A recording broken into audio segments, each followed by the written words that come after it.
My name is Patrick Brennan, and I'm honored to be here today in my capacity as the Executive Director of the Institute for the Study of International Development at McGill University, and also as a Senior Fellow here at the Sauvé Foundation.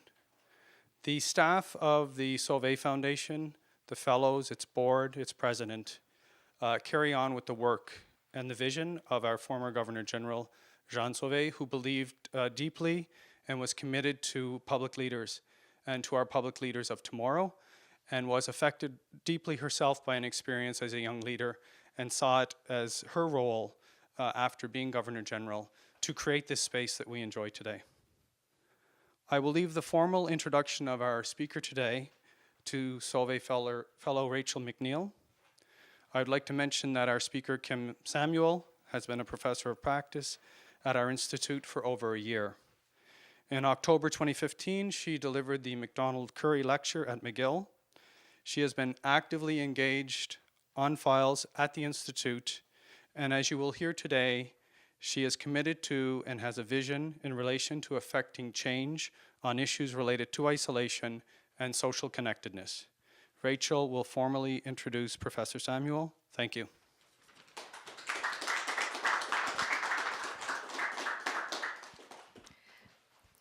Professor Samuel has over 2 decades of leadership experience in business philanthropy and academic research.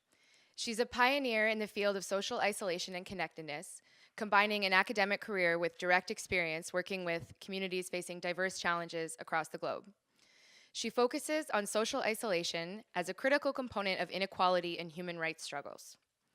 Professor Samuel, works with too many partners to list, but that list does include the Nelson Mandela Children's Foundation, Special Olympics International, and Indigenous communities across Canada. She's a professor of practice at the Institute for Studies in International Development at McGill and a policy advisor for the Oxford Poverty and Human Development Initiative. As president of the Samuel Family Foundation and a director of the Samuel Group of Companies, Professor Samuel has also advanced corporate leadership and corporate social responsibility in Canada. As many of you know, the Sauvé Fellows have decided to focus on the issue of refugee integration in Montreal as the theme for our learning and action projects over the remainder of our program year. Thus, Professor Samuel's focus on social isolation, global inequality, and public leadership is of great interest to all of us. With that, I will give the floor to Professor Samuel. Thank you. Thank you very much. Good afternoon.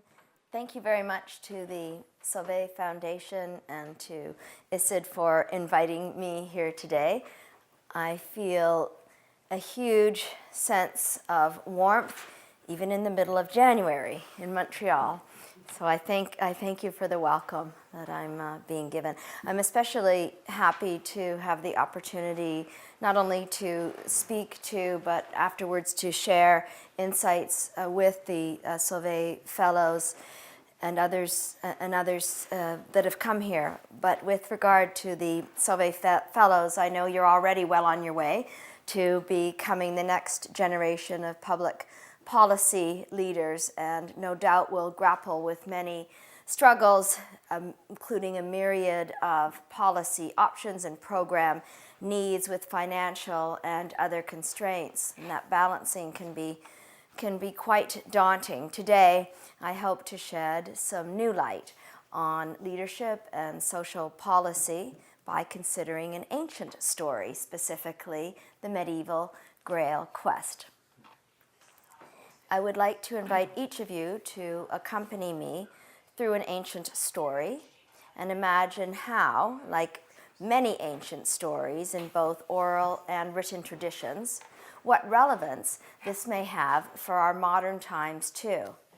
But first, allow me to provide a little context for why I am drawn to this topic, which is my passion and my life's work. My own academic and programmatic work centers on the issue of social isolation and how it can afflict individuals and groups to the detriment of society as a whole. In academic terms, social isolation can be defined as the deprivation of social connectedness, Beyond definitions, what matters most is how isolation is experienced, which I describe as the feeling of sitting alone at the bottom of a well. The isolated person feels less than, trapped and alone, outside all circles of concern, suffering invisible, in a dark, cold place where no one loves them and nobody cares. My mission is to help people find pathways from isolation to connectedness, to help them rise from the bottom of the well and step into the light. For several years, I have been reflecting on how it is that every knight in every Grail quest begins his journey in the deepest, darkest part of the forest, where, as Joseph Campbell writes, there is no path. I've been thinking about how this experience relates to the person at the bottom of the well, the person who is all alone in the dark, unable to create a path from which to move forward. It may indeed seem, at first blush, that the isolated person is not on a journey at all, much less on a heroic quest. That person did not choose to be at the bottom of the well, whereas the knight chose to embark upon a quest. Yet, in a spiritual sense, I believe the knight in the forest and the person stuck in the well are one and the same. Neither one has received and retained the gift of compassion, the gift that the soul has inside it all along, but which must be awakened in some way. And neither has yet become aware of their own purpose and uniqueness in the web of humanity. Thus, while many people, even the knights themselves, see the Grail quest as a solo endeavor, I see it very differently. I see it as the individual struggle to affirm role and place within the larger community. I see the Grail quest as a journey of an individual in reciprocal relationship with community, which shapes and is shaped by the knight in his quest.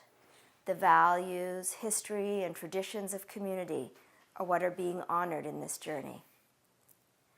I am reimagining the quest as a journey of seeking, not as one of the fanciful figures from the age of chivalry, but instead as somebody who, much like all of us, has a path and a choice in the realm of community. It makes me think of what Pablo Neruda said in his Nobel lecture. And I quote, "All paths lead to the same goal, to convey to others what we are, and we must pass through solitude and difficulty, isolation and silence in order to reach forth to the enchanted place where we can dance our clumsy dance and sing our sorrowful song.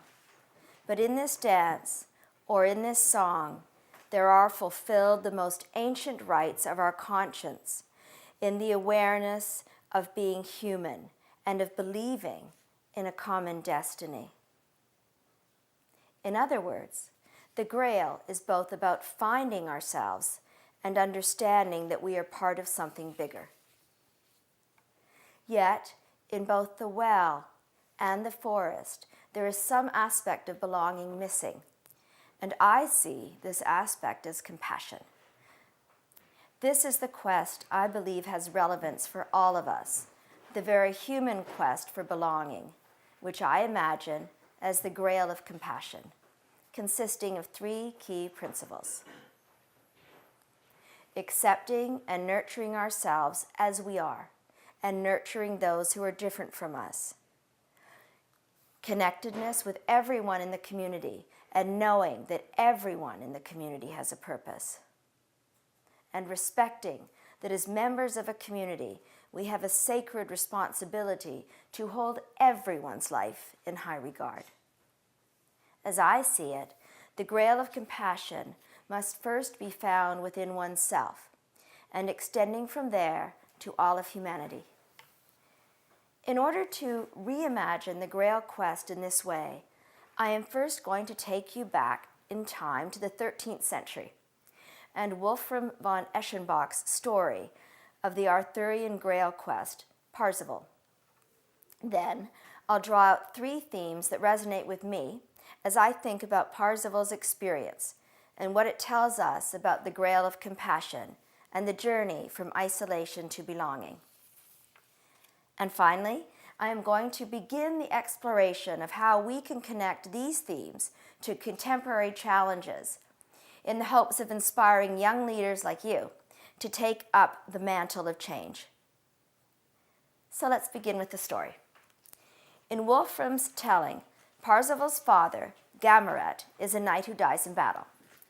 Parzival's mother, Queen Herzalode, does not want her child to be exposed to the lifestyle of chivalry. So she moves to the forest, where her son grows up a free-spirited child of nature. But when the boy turns 16, he meets some knights in the forest and decides he wants to join them. His despairing mother tries to foil his plans by giving him a ridiculous costume to wear, hoping that if he is dressed like a fool, he won't get very far. Still, Parzival leaves. And when he gets to King Arthur's castle, he manages to win his first battle and is taken under the wing of an experienced knight, Gurnemanz, who tutors him in how to behave. Gurnemanz offers Parzival his daughter's hand in marriage, but Parzival, contrary to the customs of the Middle Ages, doesn't want an arranged marriage. He wants to marry for love. So he rides to another kingdom, where he helps to end a siege, winning the love and ultimately the hand of a beautiful queen called Quandwiramers. At the same time, Parzival's decided it is time to embark on another adventure. One evening, he comes upon a fisherman in a boat who directs him to a castle with moat and drawbridge. It turns out the angler is in fact the Grail King, Anfortas, also known as the Fisher King, and he is suffering from a devastating wound that will not heal. Parzival joins the ailing Anfortas and the rest of his court for a banquet and is amazed by what he sees. A beautiful princess carries something called the Grail to a banquet table, and somehow this magical Grail is able to produce a boundless feast. Parzival has many questions, but remembering the rules of good breeding, he doesn't ask them. He doesn't ask the main question he wants to ask. What is wrong with the king? The next day, mysteriously, the castle is silent and everyone is gone. So Parzival leaves and encounters a woman, his aunt, Sugune, who explains to him that he has failed, that he has missed the greatest treasure in the world because he did not ask the question that would have healed the king and renewed the wasteland. Parzival is crushed and resolves to find the mysterious castle again, even though Sugune tells him it is impossible to find it twice. He reunites with Arthur and the rest of the knights and is dining with them one evening when a sorceress called Kundry curses him in front of the knights of the Round Table for having failed to ask the question that would have healed the Fisher King. Parzival feels both ashamed and disgraced, and he also thinks life is really unfair. As he sees it, he has not only become one of the greatest knights of all time, he has also grown in other ways too, such as marrying for love, and by sending all those he conquered in battle to serve a woman called Kunaware, to atone for her having been humiliated because of him. So he sets off yet again, renouncing God and spending almost 5 years alone in the wilderness. Over the course of that time, he starts to go through a kind of conversion. Slowly, he lets go of his frustration and pride. His horse leads him to the home of a hermit, Trevrisent, who turns out to be the Fisher King's brother. Trevrisent helps Parzival understand that his anger will get him nowhere. Through their conversations, Parzival develops a more intuitive understanding of God, and in so doing, he is able to discover the other. This happens when Parzival and another knight of equal ability are charging at one another in battle, on horseback, each determined to win. Parzival's sword breaks on the helmet of his opponent, who refuses to continue the battle since it would no longer be a fair fight. When both men take off their helmets, they begin talking and realize that they are not enemies at all. Instead, they are family. The other knight is actually Parzival's half-brother Firfas. This is a critical point in Parzival's journey, for here he realizes that there is no other, no enemy in the dark. The other is us. The other knight has taught him this story, and in this truth, compassion lives. Parzival finds the Grail Castle once more, and he goes there with his brother. And this time, casting rules and convention aside, he asks the question that is burning in his heart. Driven by compassion instead of custom, he asks, "Sire, what ails thee?" Almost immediately, Anfertas is healed, the wasteland is healed, and all those in the kingdom are healed. And Parzival, having successfully completed his Grail quest, becomes the new Grail King. So where am I going with this? I see three themes in this ancient story that can help us confront modern challenges. The first theme is the interrelationship between individual and community, which corresponds to the first principle of the Grail of compassion. Accepting and nurturing ourselves as we are, and accepting and nurturing those who are different from us. To begin, Parzival's story shows us that social isolation can happen to any individual, from a fool to a fisher king. And yet, as my friend Ovid Mercredi told me, it is not an individual experience. When the individual suffers, the community suffers. As goes one, so goes the other. Ovid, who comes from the Cree community of Mistapawastik, Manitoba, is also a former national chief of the Assembly of First Nations. As Ovid says, for Indigenous peoples, isolation is a collective experience, and the only way to heal the pain is through a collective quest, one that first renews the community's respect for itself. Because, while we'll all have our own wounds, we also have the potential to heal. And sometimes, the best way to restore belonging is to build from within. When I think of how to restore belonging in this way, I first envision the presence of respect, which begins with respect for oneself. Self-respect, which also can be expressed as self-esteem, is an essential ingredient for the individual or group in finding a way forward while honoring the timeless traditions that have been passed down from generation to generation. From this place, we must all come to each person with a basic level of acceptance and support. It means I may not always agree with you, but I will honor our differences and I will count on you to do these same things for me. The second theme is the duality of existence, which corresponds to the second principle of the Holy Grail of compassion. Connectedness with everyone in the community and knowing that everyone in the community has a purpose. Parzival's experience teaches that we must recognize duality in order to understand oneness.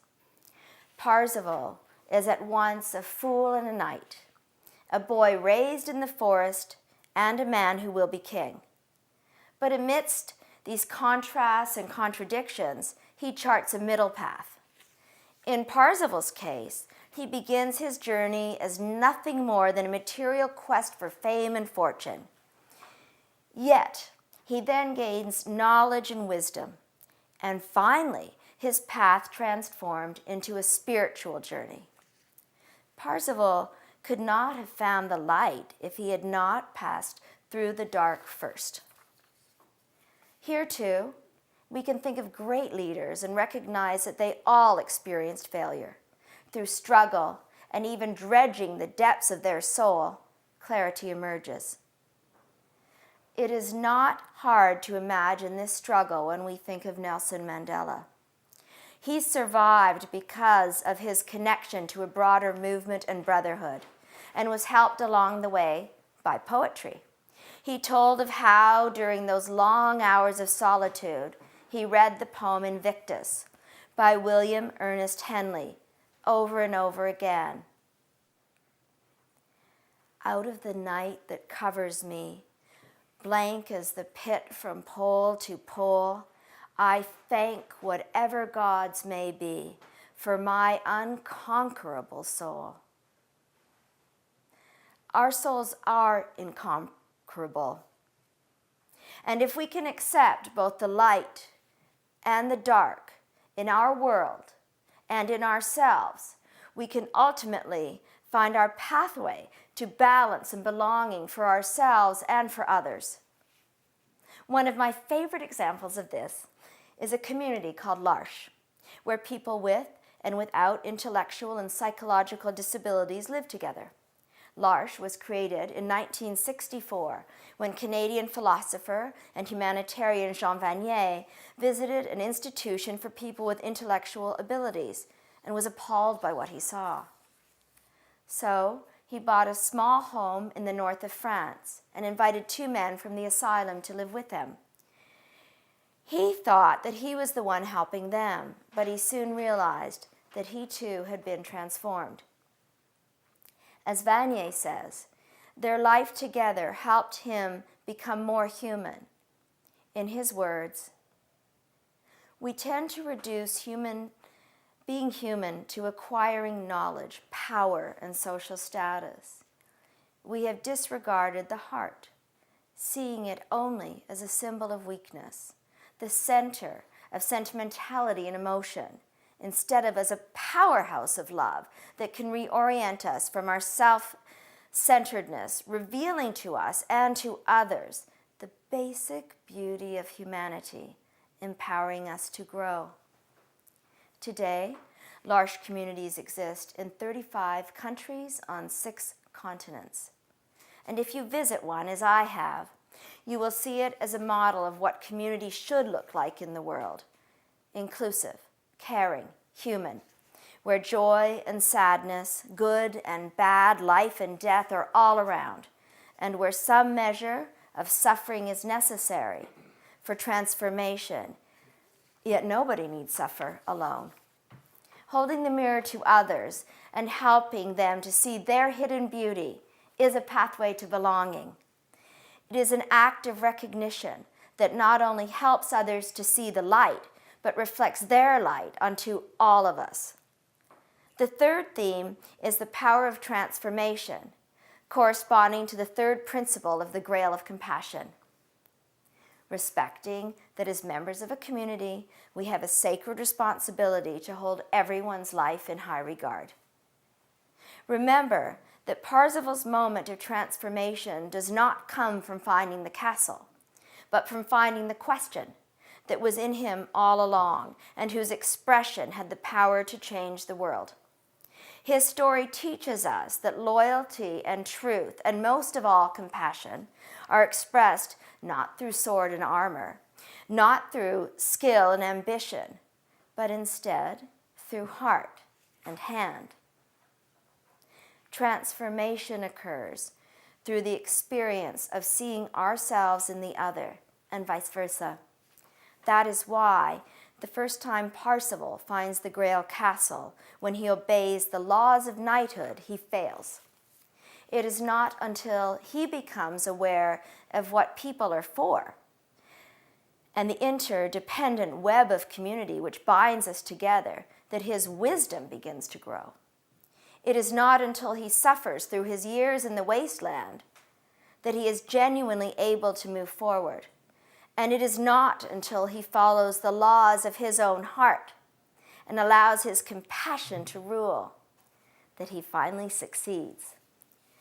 When Parzival reaches out to soothe another's pain, he not only heals the ailing Amfortas, but becomes the Grail King himself. That fusion of the healer and the healed is the essence of reciprocity, the reality that we can't touch another's life without being touched in return. This ancient wisdom expresses an indigenous worldview based on the interrelationships between all life forms, emphasizing the connection between all human activities and natural phenomena. This transformation and understanding is powerfully experienced in indigenous cultures and ceremonies the world over. Here in Canada, we can think of the potlatch on the west coast, the sun dance on the prairies, and the vision quest of eastern Canada. Each of these ceremonies involves individual struggle and sacrifice with the aim of finding or restoring place and harmony. Each secures the individual within the collective and honors the role and responsibility to bring a good heart and mind to all individual tasks for the greater good of the whole. In his book, Sawak, Richard Atleo writes of Nuchalnuth traditions and explains through complex stories of transformation the modern laws of governance and leadership within their community. In his recent book, Wab Canoe, also speaks to this when he shares his own experience of the sun dance and says, "As the son of a hereditary chief, I had always known I would someday rise to this rank, but I assumed that day was far in the future. Perhaps it would arrive after I had achieved something great. Instead, it came when I was at one of the lowest ebbs of my life. My community, my family, and my father responded by giving me a second chance. That which was broken, they tried to make whole again." We both have the obligation and the rich opportunity to appreciate, to learn, and to truly understand these ceremonies and the indigenous worldview, and strive to apply these lessons to current policy challenges. This brings me full circle to the Grail of Compassion as a pathway to belonging, bearing in mind that pathway isn't of any use unless we're prepared to walk down it. If we don't create a nourished community, then we are very likely to end up with social isolation. We always have a choice. For as Ovid Mercredi explains, isolation is not just a sociological term. It's about relationships, and it has to do with political and economic power and how that power is not evenly or equally distributed in society. A divided community will become fractured, weakened, broken, and dysfunctional. A house divided against itself, a house that cannot stand. History is scarred with examples of this, from the ordinary to the unfathomable, everything from schoolyard bullying to genocidal warfare. And not only history, just look at the headlines, from Daesh terrorists to Donald Trump.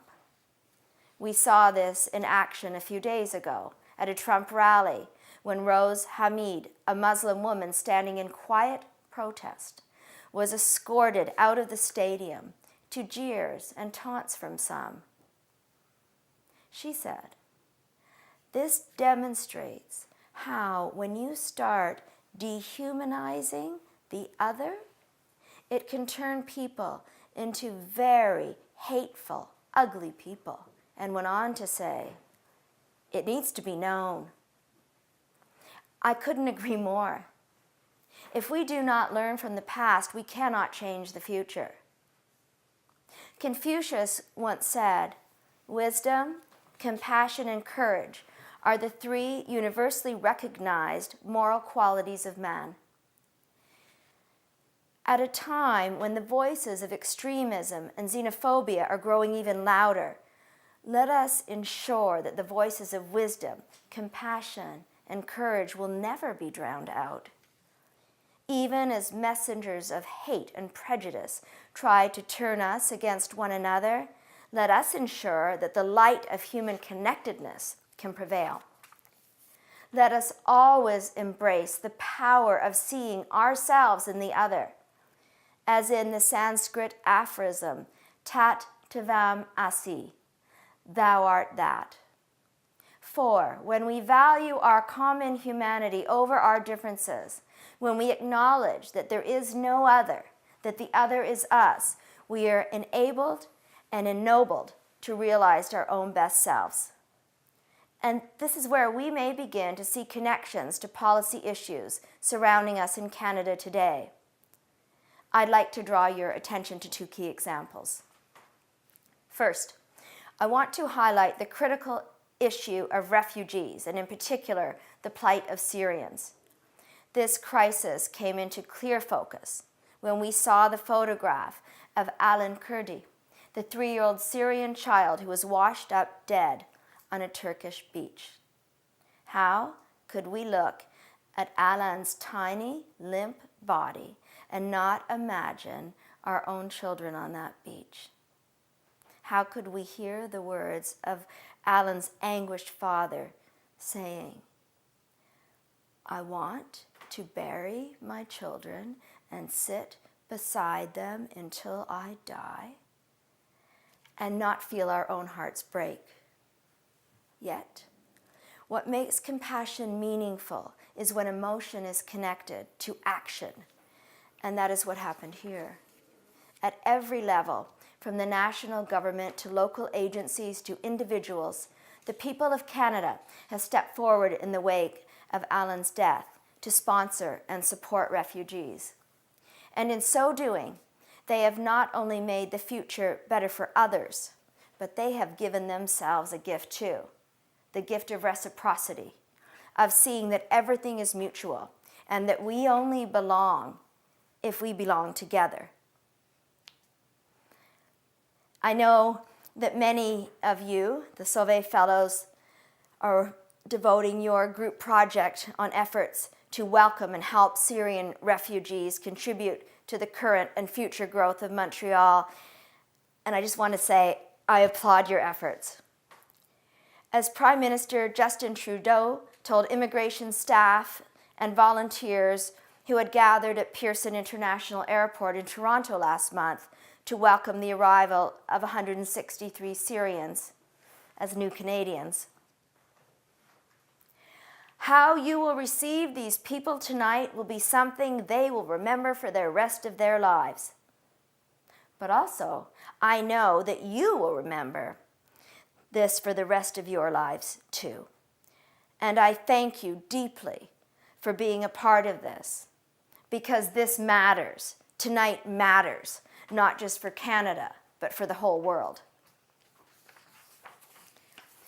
In making the plight of Syrian refugees one of his top policy priorities, Prime Minister Trudeau is not simply being soft-hearted.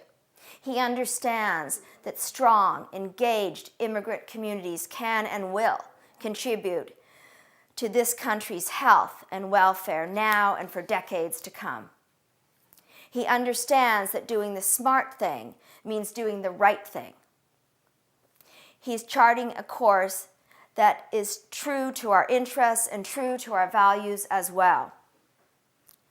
And that is the kind of principled leadership each of us should try to pursue in our professional careers and in our personal journeys as members of the human family. I'm proud that in Canada we continue our efforts to build a nation which welcomes others. I hope you will help us redouble our efforts as individuals and as a country so that welcoming is sustained and that belonging is achieved. It's not a matter of favoring one group over the other. It's a matter of embracing all, so that every individual sees a reflection of his or her role and responsibility within community. And this brings me to the second key issue, the recently concluded Truth and Reconciliation Commission and the broader efforts required across Canada to achieve reconciliation with Indigenous peoples. Thanks to the tireless and comprehensive efforts of the Commission, we now, all of us, enter into the era of reconciliation. In the words of former commissioner, and I'm proud to say, my fellow professor of practice at McGill, Marie Wilson, and I quote, "Reconciliation is about restoring respectful relations. It's about creating conditions where peace is possible in one's heart, in one's home, in one's family, in one's community, and in one's country." Marie also shares that it involves change and transformation. As she says, "The status quo is not going to get us anywhere. If nothing changes, nothing will change." This call to resolutely embark on a path of reconciliation is urgent, and it demands action. Action that addresses the failure of education and child welfare services for Indigenous youth. Action that addresses the absolutely appalling situation of murdered and missing Indigenous women. And action that brings justice, hope, and opportunity to every Indigenous person from coast to coast. This work will demand the very best of all of us, requiring new conversations that must lead to new awareness and ultimately to understanding and to change. The TRC has provided key principles and 94 important recommendations on the path forward, emphasizing instruments like the United Nations Declaration on the Rights of Indigenous Peoples as a framework for our efforts. It calls us to act in mutual respect and partnership. It may seem like difficult and daunting work. Yet, when asked what his concluding message would be, TRC Commissioner Chief Littlechild reflected for a moment and said simply, "It's time to lift each other up." Moreover, as Justice Murray Sinclair explained so beautifully, reconciliation turns on this concept: I want to be your friend, and I want you to be mine. And if we are friends, I'll have your back. And if you need it, you'll have mine. Understanding, friendship, and compassion. These are the key ingredients to new policy dialogue, justice, and action needed now for reconciliation among all Indigenous and non-Indigenous peoples of Canada. So today, I leave each of you with a challenge, because every moment matters. I challenge you to create your own Grail quest in whatever traditions resonate most with you. And I ask you to embrace compassion in every stage of your own journeys. As leaders, you will face many exciting challenges and complex issues. As you develop programs and policies, I ask you to think of this ancient wisdom and how it compels us to act. To include the voice and interests of all affected, to build solutions by building belonging, to act with vision, energy, and empathy, and to understand of all of them, they only work if they are linked together. This is what true nation building means, and it can only be achieved with compassion. You can be the ones who carry the banner and inspire us all. I would like to conclude with a prayer known as the Grandfather Story, written by Cachet Anakwan, an Anishinaabe elder and spiritual leader. His name means fast-moving cloud. Also known as Dr. Art Solomon, Cachet Anakwan brings us to our true home, where we dwell in harmony with love and honor and compassion. This is my prayer too, for all of us, for all of humanity, and for Mother Earth. Grandfather, look at our brokenness. We know that in all creation, only the human family has strayed from the sacred way. We know that we are the ones who are divided, and we are the ones who must come back together to walk in the sacred way. Grandfather, Sacred One, teach us love, compassion, and honor, that we may heal the earth and heal each other. Nawe, merci beaucoup, and thank you very much.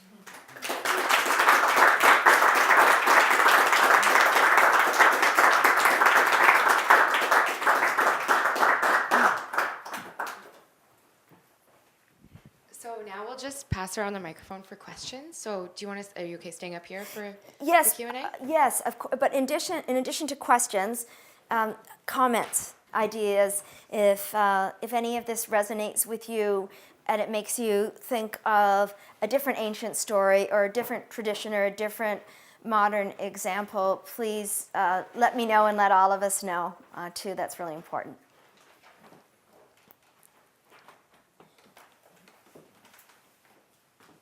Well, I guess I'll start then because I have a question. Okay, sure. So like we mentioned, we will be working on the kind of broad issue of refugee integration in Montreal. And we're trying to look at it from several different angles at once and then kind of knowledge share around that issue to build kind of a multi-perspective approach. And since you've worked in so many different communities with the theme of social isolation, I guess I would just ask you if you have any kind of like guiding words for us as we sort of start that this month. I would just say, and it's going to sound a bit funny because we're connected with learning and scholars today, but don't only think with your head.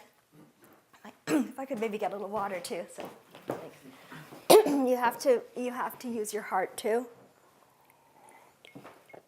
And I would also say that the best solutions, in fact, the only true solutions, are going to come from the communities themselves. And to be very open to community-based learning. I saw this, the importance of this, I should say, when I was a visiting scholar at another university, Oxford University, and going in to do field research, in that case in South Africa. And I was, I guess stunned is the word. I was really stunned by the traditional academic, or what my colleague Jennifer Brennan might identify as the colonial approach to research, where the subjects of the research, the people that you intend to help, can actually feel like they're being mined as an extractive resource. Or in the case of my passion of stopping social isolation and building communities of belonging, you can actually make people feel more isolated by zeroing in on them and asking the questions about what may have led them there, as if they're responsible for that on their own, and community and society has nothing to do with that. So I guess that experience changed everything for me in the way that I do research and the way I've taken on. I used to talk about a multidisciplinary approach because that resonates with me.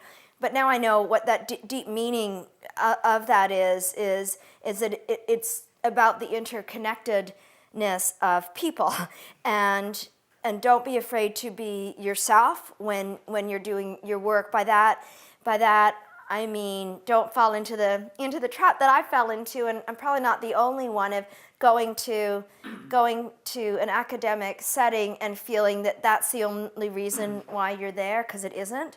It's because of all the gifts you bring and your own stories and your own experience, and that's what people will connect with, and I think that will ensure your success, which I would imagine is going to be measured by what the community tells you they felt you did with them, and with their leadership. Thank you.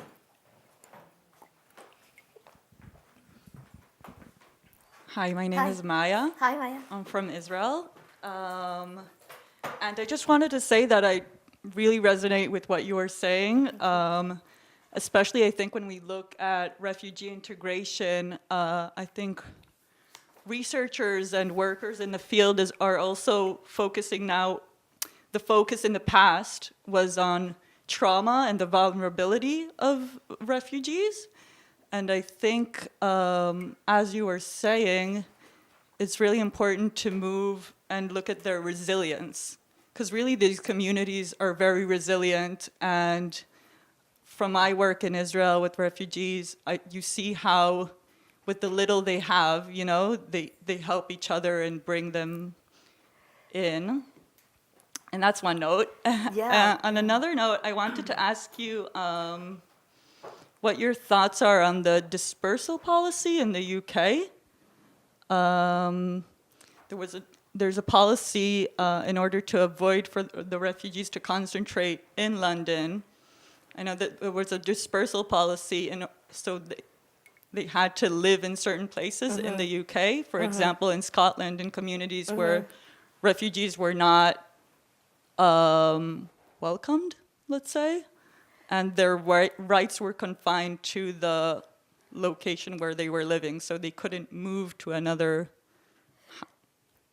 That's it. That's a policy. Okay. Maybe I wanted to comment to address the totality of what you just said, because you made a lot of really important points. And when you talked about resilience, and I couldn't agree more. That's really important, and I think about this a lot in my work. Is about what happens when you victimize people. And again, I think of I think we probably all had a high school English teacher who had said something like, "Be careful, the road to hell is paved with good intentions." And I think that sometimes with really good intentions we can do the wrong thing. I just gave you an example in terms of research.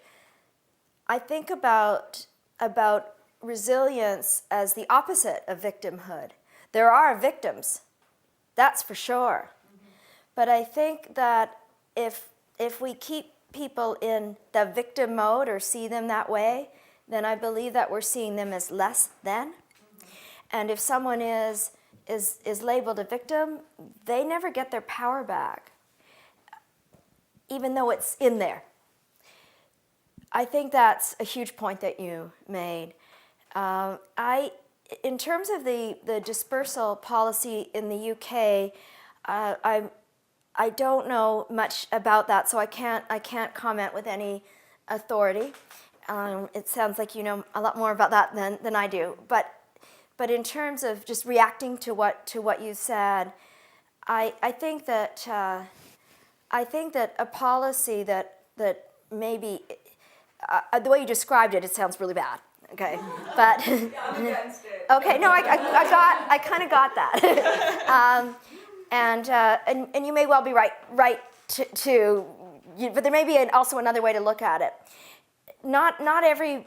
I live a lot of the time in London, in the UK, and which I love, but it doesn't mean that it's the only place to be. And I'd like to give you an example of one specific person, a fellow called, and I'm going to get to a point with this, but called Nash. And I wrote about Nash recently in a Huffington Post piece. I met him because he's a luggage handler, and I asked him where he was at Heathrow Airport. And I've met him twice now, and but the first time was as in his work capacity. I was arriving and I needed help with my luggage, and he's from Syria.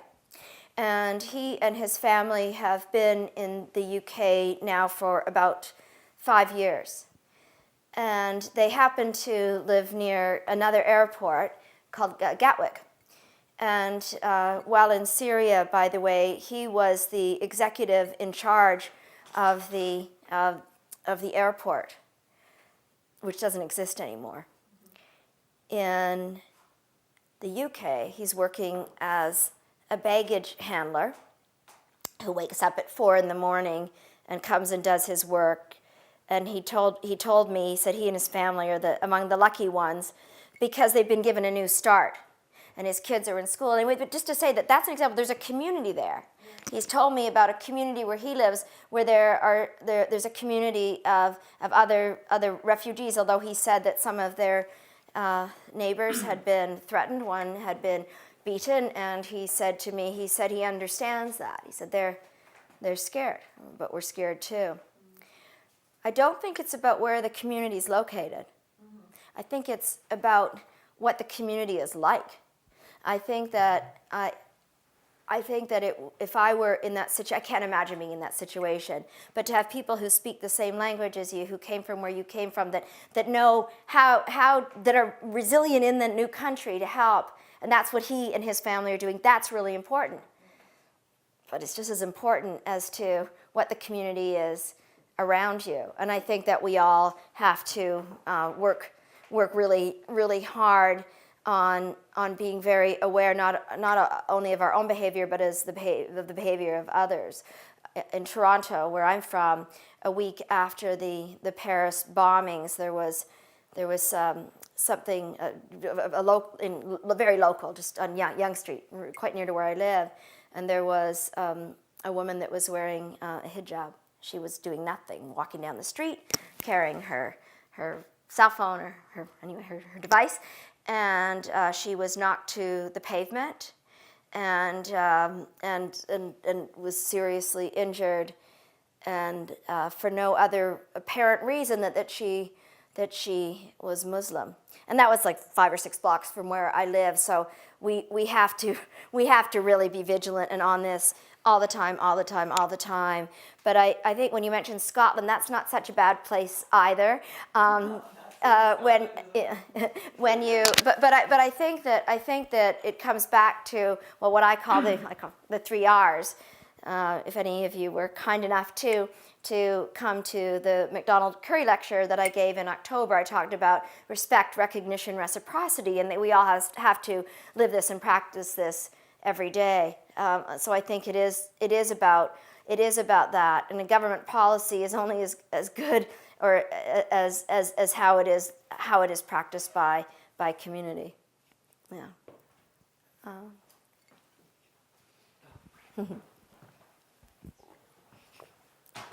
My name is Rolando. I'm from the Philippines, Hi. and my expertise is on disability and inclusion. I have 2 Oh, points. great. I'm so grateful that you mentioned about disability within your discussion. And when you mentioned about the large community, Yeah. I'm very interested to learn more about this initiative. And I think in order for us to bring the concept of interconnectedness forward, we have to learn from best practices from different communities and how they actually practice it. And the second point I want to highlight is that it's interesting because you mentioned about an ancient story in relation to interconnectedness. Yeah. But I'm also interested, how do you think the technology nowadays influence how people express their compassion and interconnectedness? I mean, nowadays we define connections with social media, especially young people are very much involved into Facebook and Twitter and other social media platforms. And how do you see technology influencing how people express compassion and interconnectedness? Yeah. Thank you. Thank you. And I love L'Arche, and I can't speak with authority on this, but I would imagine that there are L'Arche houses in Montreal. There's many in Toronto, and there's many in Canada. So if anyone is interested in visiting a L'Arche community or L'Arche house, please talk to me, and I can help to put you in touch with the people that will invite you there. Well, I really liked what you said about that when you said best practices, because I see L'Arche, and I'm also very involved with an organization called Special Olympics, which is a worldwide organization that promotes sports, competition, inclusion for people with intellectual disabilities and their typical athletes as partners, and to create a unified world. That's another best practice. So it isn't about, and I think you were maybe getting at this, it isn't simply about, well, here are some great programs for people with disabilities. No, these are about some great programs, period, that we can all learn from and adapt in our lives. I think that's really, really important, and one of my main passions, and there just wasn't enough time today, is about disabilities and disability rights and human rights in relation to disabilities. In relation to technology, I think it, and I'm not sure if it was Marshall McLuhan, but if not, he was really close to it and way ahead of his time. It's basically about how you intend to use it, who's using it. He said he wrote something about that, and I'm like, oh, I can't remember that. But anyway, it's about what we use it for and how we use it. So technology, I think, is quite wonderful when we get to see what's happening around the world and people get to share their stories. And I think it breaks down corruption a lot because someone will show us this really happened. People can bear witness. I think that's really important. I think it's really important to any individual or any community who feels marginalized to be able to connect and build community, because communities can be virtual, right? They don't have to just be face-to-face, but I actually really advocate for face-to-face and knowing who your neighbor is and building together whenever we can do that. The scary thing about technology in terms of social connectedness is that sometimes it builds the opposite. I think of a really simple image here is the high school student who sits around all weekend looking on his or her Facebook and seeing all the parties that she or he didn't get invited to. That's awful. That's isolation. I think about that same student or adult or any of us when we were little kids. Either it was us, it was someone else that was getting bullied. And think about when that's happening online, where there's no chance of anyone around there stepping in and saying, I'm standing up for you. This is not okay.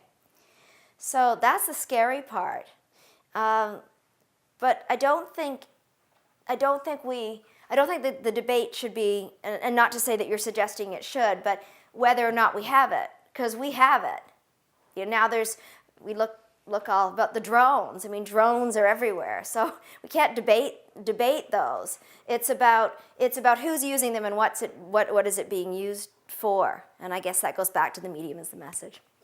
Anyway, thank you very much. Okay.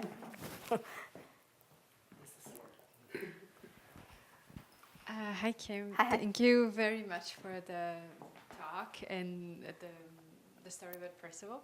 I didn't know it that way. I heard it many other ways, but not like that. So that was very interesting. And when I went to the McDonald Curry conference, Yes. it was before the bombings. Yes. And I heard you speaking a lot about interconnectedness. So my question is, do you think we need reconciliation in France? Or in Europe? If so, do you think we're ready? Of course, I'm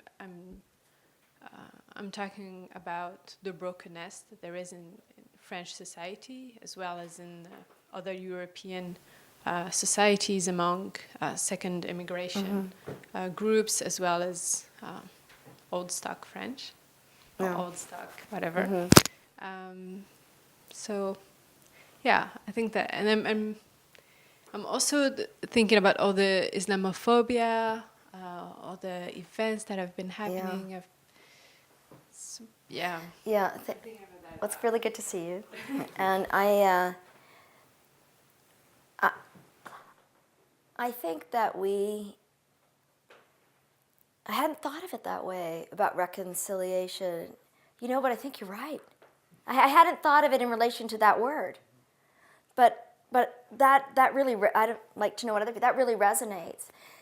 I think a lot of it is just it's irrational fear that people have, that's what this breeds on.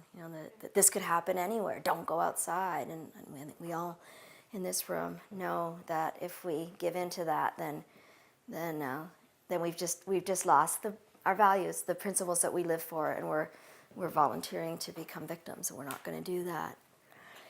I worry a lot about what I'm seeing in Europe, and it's probably not only Europe, but we've been reading stories a lot and watching on TV about the rioting, the demonstrations, very much with an Islamophobic theme.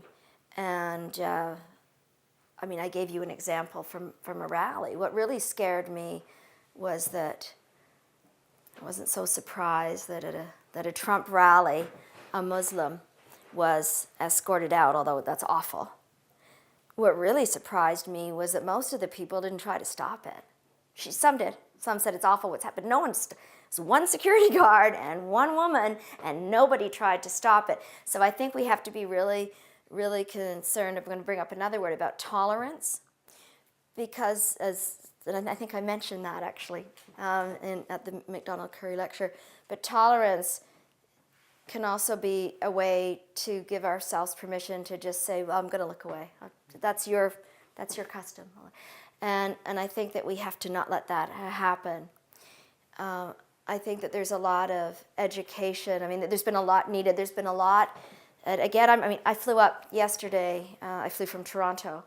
And in the first section, I was reading the Globe and Mail. And in the first section, there was an article that was written by Margaret Wente, who's a writer columnist, and it was very powerful, and it was really, and are you nodding? Yeah, so you read it, right? Yeah, and it raised the things that we don't want to deal with, and the reality. It was talking about Cologne and the demonstrations and sexual assaults that happened on New Year's Eve, and she said, and in other parts of Europe, which I hadn't realized. And we read, and she said part of this is we have to look at the traditional or the traditions of how women are treated in certain parts of the world, which really isn't very good. In fact, it's really bad, and that we need to be educating the. She didn't call out. I don't think she really called out. She wasn't calling out refugees, but educating the new migrants and about the male migrants in particular and she was harsh at the end. She said, who don't know the difference between a kiss and rape, and that was pretty harsh language. I actually really commend her for writing that, because we have to get a debate going. The only thing that I would have added is we all need to be in the classroom too, because otherwise you've just done, I don't know if othering is a word, but you've just done othering, and that again is the opposite of what we want to do. I think that you should really ask that question though about reconciliation, or raise that in your work or to other people, because I think it's really fantastic. Question, and I'd let you know. I think there's a lot to learn about it, but I'm certainly for what you're saying and what you're suggesting. I have the mic, so I'm just gonna ask. And could someone just, if there's water around, or I could just get a refill, or I can just. Yeah, I'm good for now, but just in case. Yeah.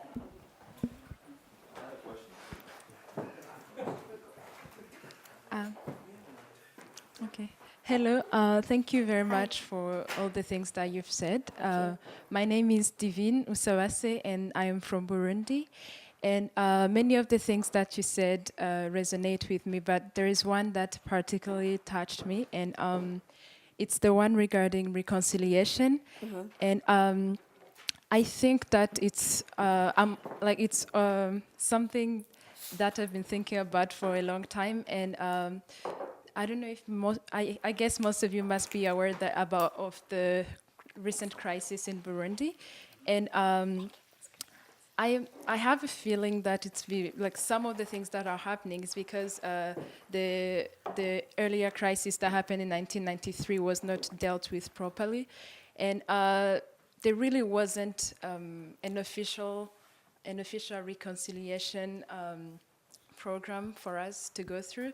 And so right now at the moment, although it's basically a political crisis, people are trying to push it back to look as if it's an ethnic one. And I have reason to believe that it's because it was not resolved at first. They weren't given room to actually come together and realize that they are the same people.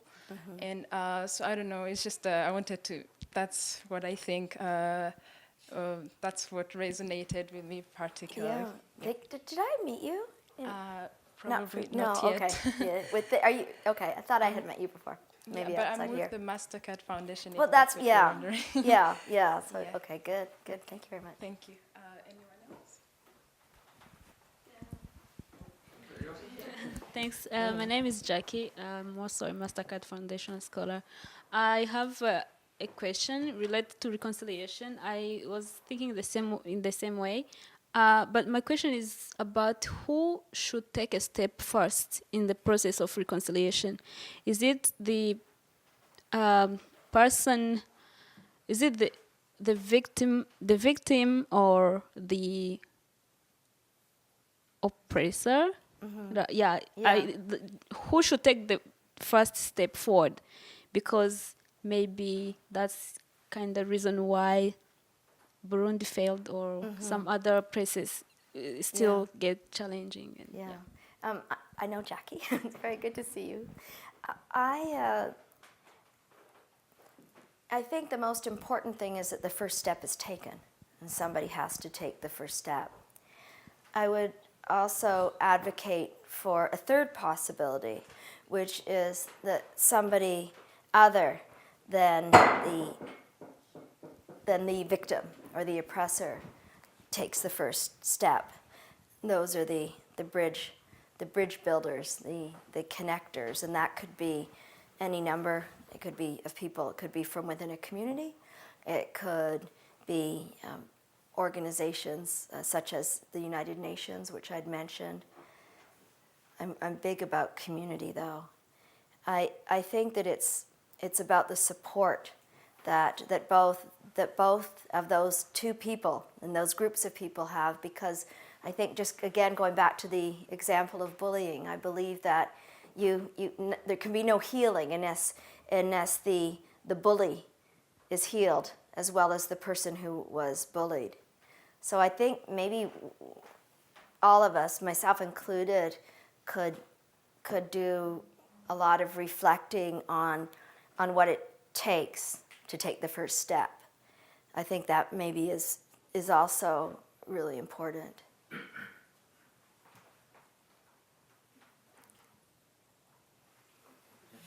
I was wondering about, like you mentioned, few important themes that really resonated with me, like indigenous knowledge and compassion.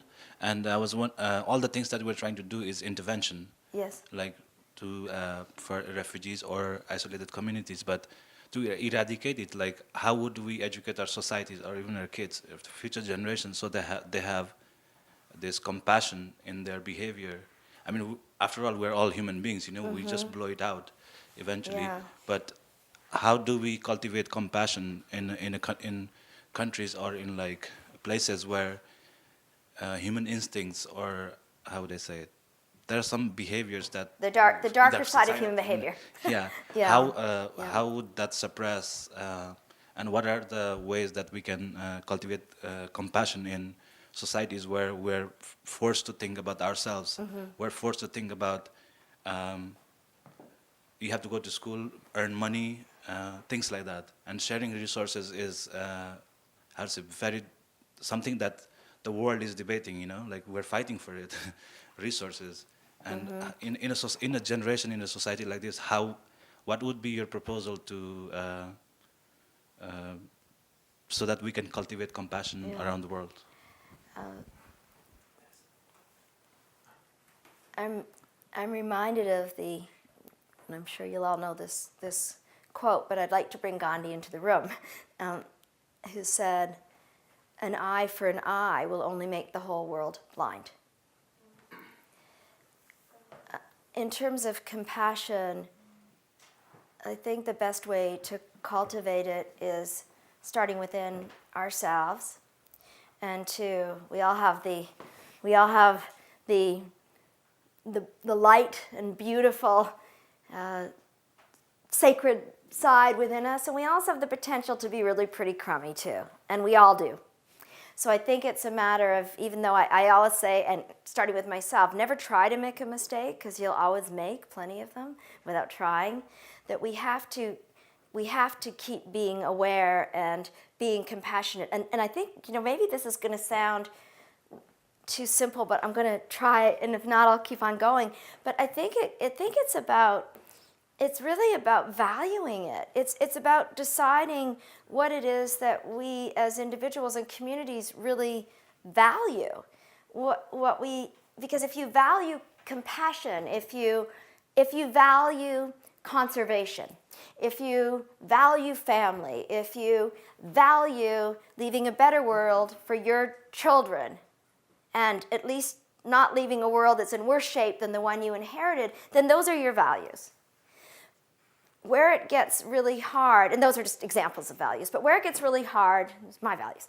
If it gets really hard, it's when the things that come right in front of you, like flashcards in your life every day, okay, I want to be my very, very best self, but I really want to get that job, and only one of us is going to get that.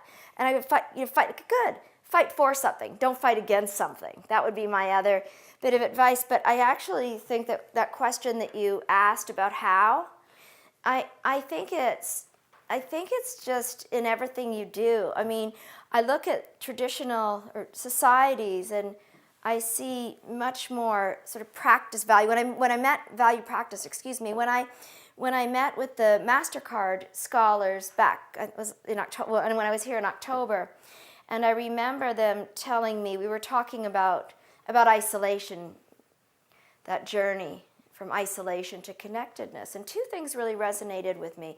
One, and these are all students coming from Africa, from various countries in Africa, is that they couldn't really understand homelessness because where they came from, if somebody didn't have, and Jackie was part of that conversation and added a lot. If they walked by, and everyone agreed, one person raised it, but everyone agreed. If they walked by somebody in their community where they come from, and that person didn't have somewhere to sleep, which they would find quite unusual because families don't let that happen, they would take that person into their house. Even if they didn't have much to offer, they would give shelter. They wouldn't let someone be like that. Contrasted with, and then we're talking about the cold winters in Canada, and that people are outside freezing, and people walk by with sort of maybe give a token loonie or something like that. That's not compassion. And the other one that stuck with me was about our seniors, elderly people. They couldn't believe that there were homes for elderly people. Because why aren't they at home, at their homes? Because where they come from, the elders are revered, and I've seen that a lot with indigenous communities. It's not about what you want to acquire. And that isn't even good or bad. We all have ambitions. We all have dreams. We all have rights. It's about what you value as an individual and a community, and how you live that every single day, that is going to determine what kind of world we're creating. And I think that, thinking of the example, I just thought of this, so please bear with me. The analogy may not be right, but let's think of fast food versus slow food. I mean, if you need to eat really, really fast, you go grab a burger, or you grab something, and even now I don't think, no matter what they say, that McDonald's there's not really a healthy meal you can get there, but it's really fast. But you put food in your stomach, but it won't really help your nutrition. And I'm only talking about what you're eating, not about a lot of other things. We could talk about franchises and community bakeries and cafes and diners going out of business, because I think about this stuff all the time because it's breaking down community. Okay, let's look at slow food. It's going to take longer because it's called slow food. You might have to cook it. You may have to make it up. You may, and it's not the quick bite, but it's going to be healthier for you. And then you get into all of the, what I think about a lot about organic and sustainable and so on. Okay, not the best analogy, but I think you get what I'm saying. You have to choose. It's like what I said in the speech. You got to make choices all the time. And so I do think, though, like every drop of water turns into an ocean. I do think that all these little choices that we make, and I see this the older I get, they're actually really important because those are how our patterns are formed. So I think that's important too.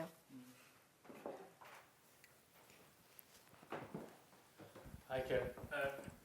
Thank you for the talk and particularly for using the story of Percival to kind of talk about the importance of compassion. It reminded me of kind of older stories, and those are the stories of nationhood. And in particular, coming from the UK, I was struck coming to Canada that the kind of national narrative is so much more flexible and open here. It takes one political leader to set a completely different story of nationhood, with a very strong vision. And I don't know whether I'm being unduly pessimistic, but I think that's a lot harder to do in Europe, where there are quite ingrained narratives of nationhood, and you see it in the rhetoric that some politicians are using in Europe about how Europe has been a bastion of Christendom for centuries, and all the history and very fixed ideas of what it means to be French, what it means to be British, what it means to be Spanish, and things like that, which may be based on race and things. So when you speak of there is no other, there is only us. How can that lead to kind of positive narratives and stories of nationhood when us is built on very old historical notions of country? Yeah, well, you've definitely hit on a very big challenge. And I'm spending I'm living about half the time in the UK, and I know exactly what you mean. We have a new prime minister, and all of us here, and all of a sudden everything's changed. I'm going next week to the World Economic Forum in Davos, Switzerland, and I'm thinking, what a great. I think it's always great. It's always a great time to be a Canadian. But going into an international gathering, what an especially great time to be a Canadian. Again, that's a question that everyone here could answer, and we'd all have different answers. That would be a great conversation. But maybe I can just maybe give a couple. If that nationhood is based on pride, I'm good with that. That leads to good things. If that nationhood is based on protectionism, I'm not good with that. So I think in the when we talk about various countries, and it's amazing, when you look at international alliances, and as soon as there's a problem, an economic problem, I don't want to be part of that anymore. And it's a bit like marriage or other long-term commitments, is that you're in for the good and the bad. You're in for all of it. And it's amazing how quickly, again, about sort of fast food, slow food, how quickly, you have to choose. You have to choose what matters.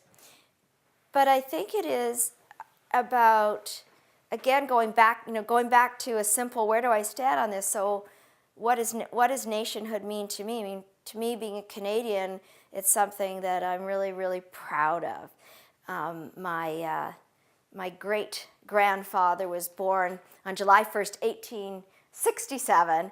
My ancestors came here from the UK on my dad's side anyway, in 1855.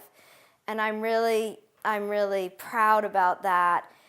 And I'm proud, but I'm also, I've never thought of spending my whole life in Canada. I love being out in the world and being a Canadian. That's also being a citizen of the world and being open and learning. And when people invite you into your home, you know that you've done a good job. You've done a good job connecting and representing and learning. And I think that, when I see so much, in getting the chance being over there to travel a lot within Europe, and I guess really your question applies to the whole world. But you see sort of protectionism on an individual level, not only in terms of a trade agreement, but on an individual level happen. It's that sort of, this is my sandbox, and you cannot come into my sandbox. We'll share the big, and then things are broken down. And I believe in these. Again, these aren't really, I guess, policy kinds of answers, but your question was very kind in leaving me an open-ended answer. I think again, respect, recognition, reciprocity, a spirit of generosity toward others, realizing that our differences are really good. I'm not saying that we don't have differences, but those are things that we can actually be stronger for. Look at Canada. I mean, look at Canada that way. But if we take it for granted, and I don't know what will happen in Europe, if we take it for granted, it's gone. If you turn out the light, it's dark, and if you don't keep the light on or the fire burning, it'll die out on its own. I think that those are the basic things, because I think people are smart enough and good enough and committed enough to be able to do whatever we want to do, and still sometimes we really screw up. So I think it's about trying even harder. Yeah.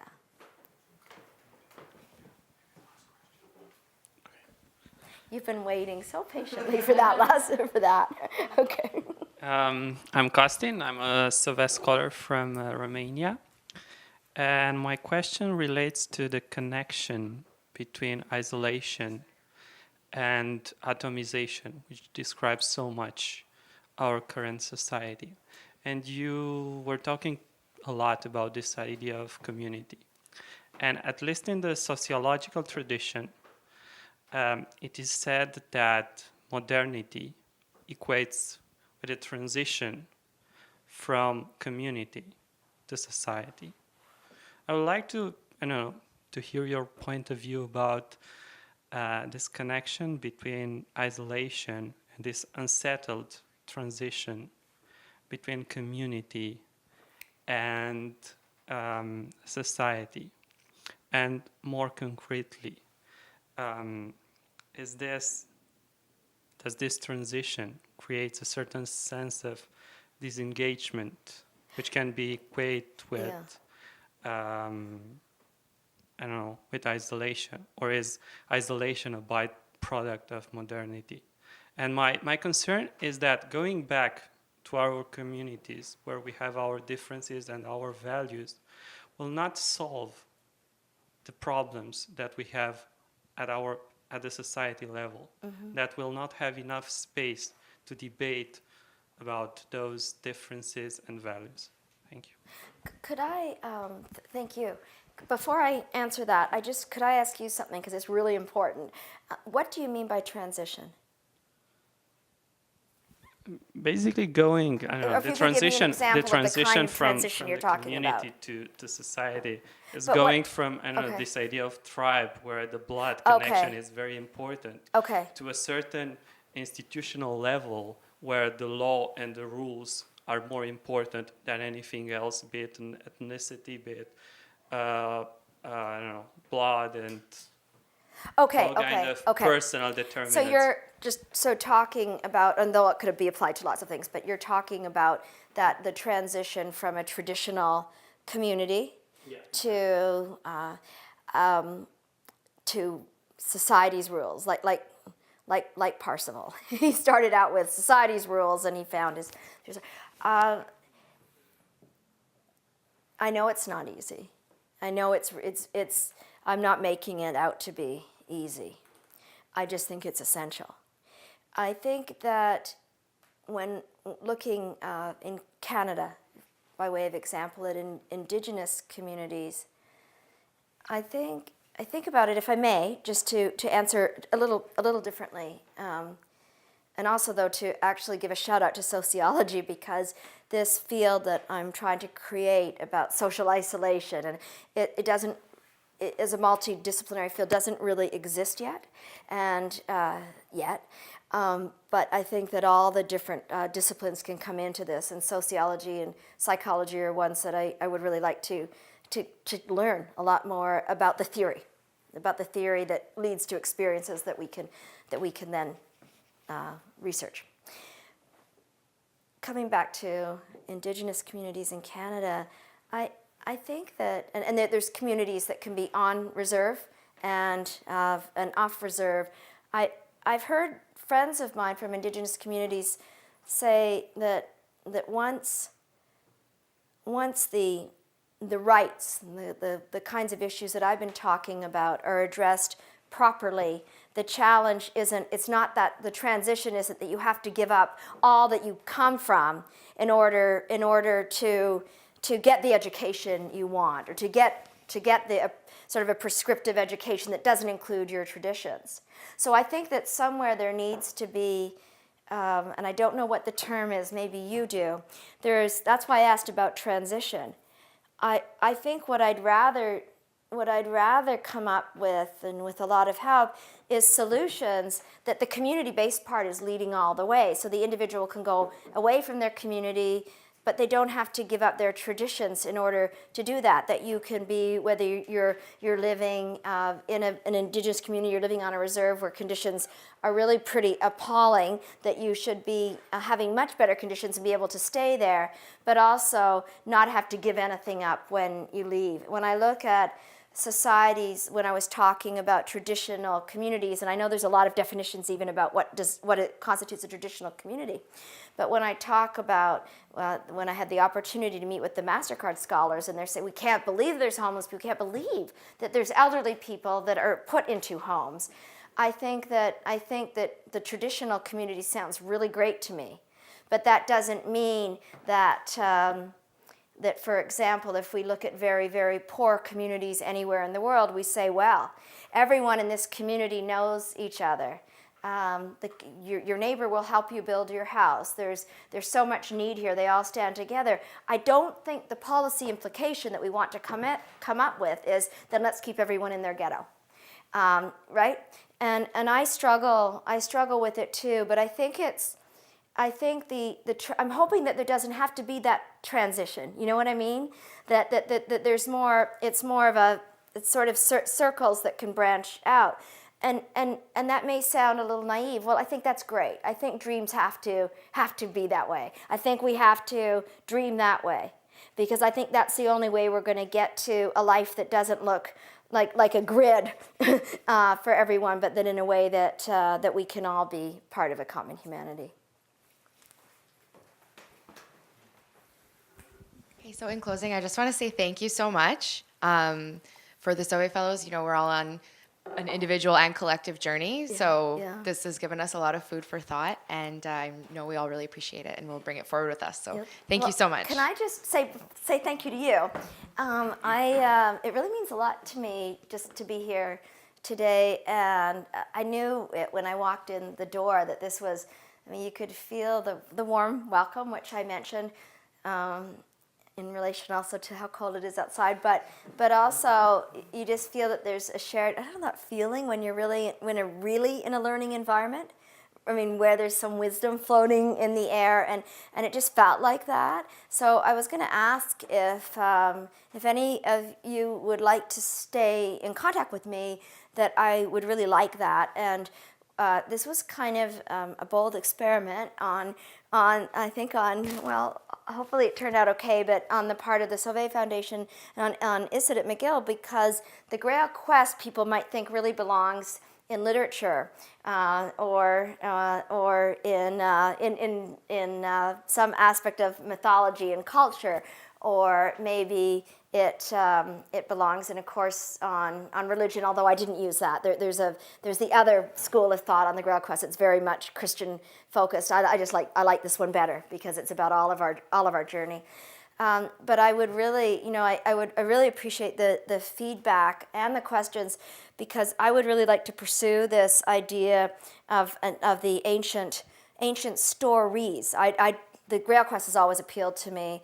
I spent 24 books, reading 24 books this summer, thinking once I started into it, that little question about the deepest, darkest part of the forest, I realized I know nothing about the Grail Quest. So now I know a little bit more, but it occurs to me that there's so many other journeys and other traditions. And in order to honor what I want to do, I've got to learn about a lot of them and be able to bring other stories forward And so anyway, just to say that if you, I know you're really busy, but if you'd like to share with me what you're doing or ideas that come forward, that would really mean a lot to me and it would help me a lot too. So thank you very much.